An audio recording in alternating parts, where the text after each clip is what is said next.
Alright everyone, I have delayed long enough on this video, so we're gonna break down the trailer here that I should have broken down like a week ago, and it's okay because this is gonna be the best one ever. Alright, here we go. By the way, this is just kinda gonna be all covering side order. We'll get to Inkopolis in a later video. So at 225, we've just got this weird tentacle here. There's not much to note on it just because we really don't know enough. It looks kind of creepy, but we really just don't know enough yet. At 227, we see that the Off the Hook studio still has a little bit of color in it, which is weird seeing as, you know, everything is white now. There's not that much color to make out, but you can still make out a faint pink and green in there. Not much, but still more than anything else. At 232, we see Pearl and maybe Marina. I say maybe because while Pearl is a little bit distorted, that is a hard character to make out, but for assumption, we're just going to assume that it is Marina. And when I was trying to figure out this trailer when it just dropped, we had a little assumption that, or not an assumption, an idea that this could be Marina in her Team Order gear. However, I think this is really unlikely, but still. At 236, we see the absolute abomination that is this weird weapon right here, containing the stock of a splat charger, the tank of a splatter shot, and the nozzle of a splatter shot pro.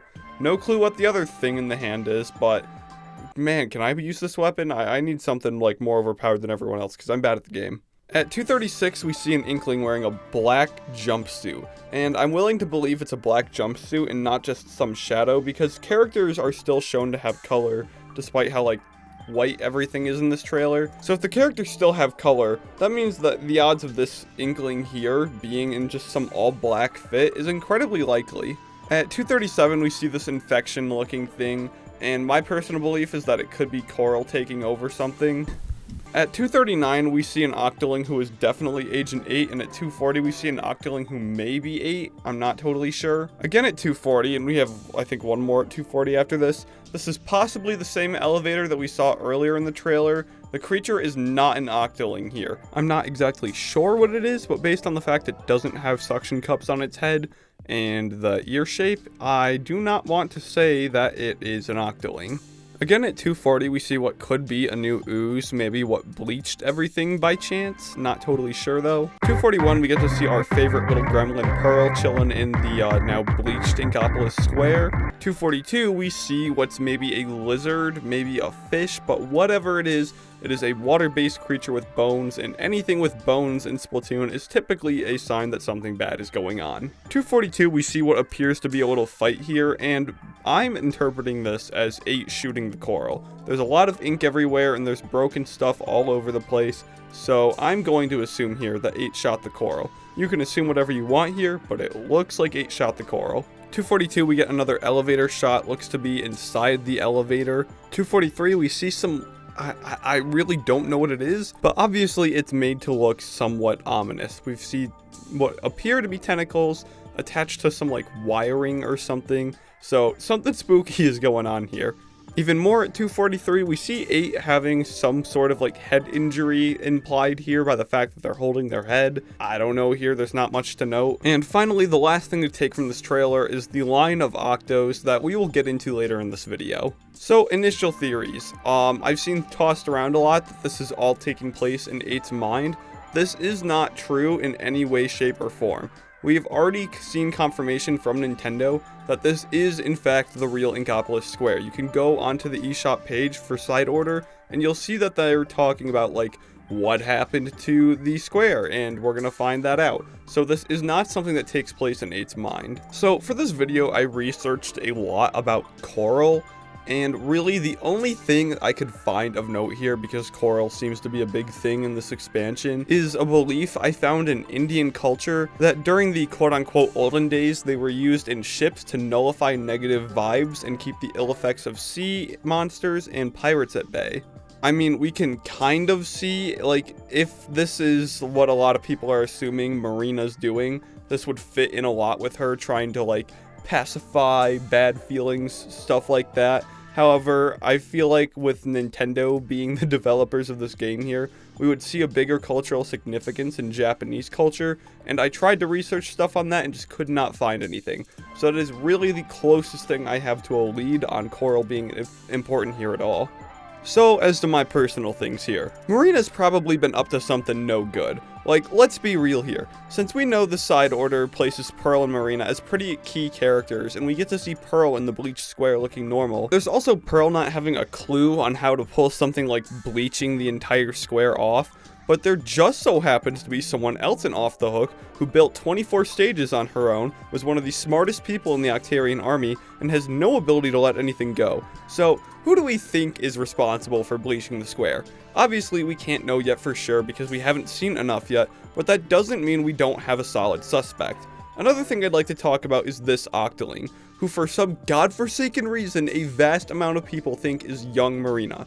Dude, sit down for a sec. Do you understand how crazy that sounds? This is very obviously Agent 8. How do we know this isn't young Marina? Because this Octoling's skin isn't black.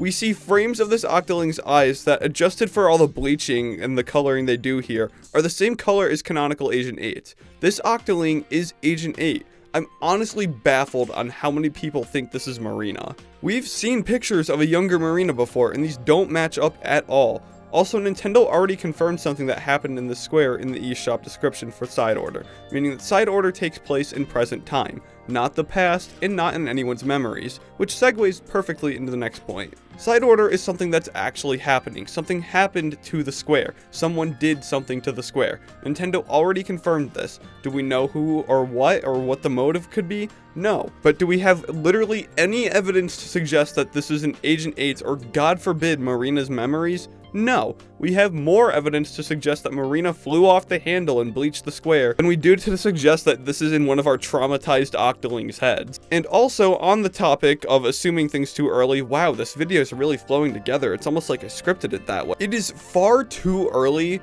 to assume that there's development issues going on behind the scenes with Side Order. I've seen credible people posting about how Side Order looks rough and then jumping the gun to Splatoon 3 as a whole, having had a rough development. Let's address that. First off, there hasn't been a single Splatoon game that hasn't had a rough development, but 3's just so happens to be, to our knowledge, the least rough of a development cycle that any of the 3 games have had so far. There could be some big issues going on behind the scenes, just like every video game literally ever, but we just don't know enough to draw any conclusions yet, especially with Side Order. Look, regular viewers know I love to blast Nintendo for getting things wrong. I take damn near every chance I get to criticize, but with Side Order, there's really nothing to criticize yet. Nintendo showed us that we're getting the first paid DLC. Is it kind of garbage? Absolutely, but we're not close to getting Side Order yet. We got a minute-ish long teaser for Side Order.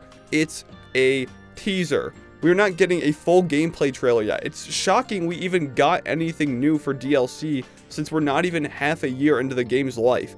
Like, I hate to sound like a Nintendo shill right now, but like, can we just be happy that Nintendo showed us DLC this early? DLC that looks really cool nonetheless. I know I'm happy we get to see it early, and like I said, I love criticizing Nintendo. So maybe before we start saying something looks rushed and in bad shape off of a tiny teaser, we can wait for a full trailer to drop. Hell, maybe we can wait for the first wave of DLC to drop before we freak out about the second one. Alright, this is the Side Order video I've been putting off for way too long, and I'm really happy I did because there were a bunch of theories that I cut from this video originally due to really smart people in the community being able to debunk them. So, good on the community. I hope you all enjoyed. Sorry for the delay on this one. Video on why Wave 1 is a scam coming soon. Alright gamers, that's it from me. See ya.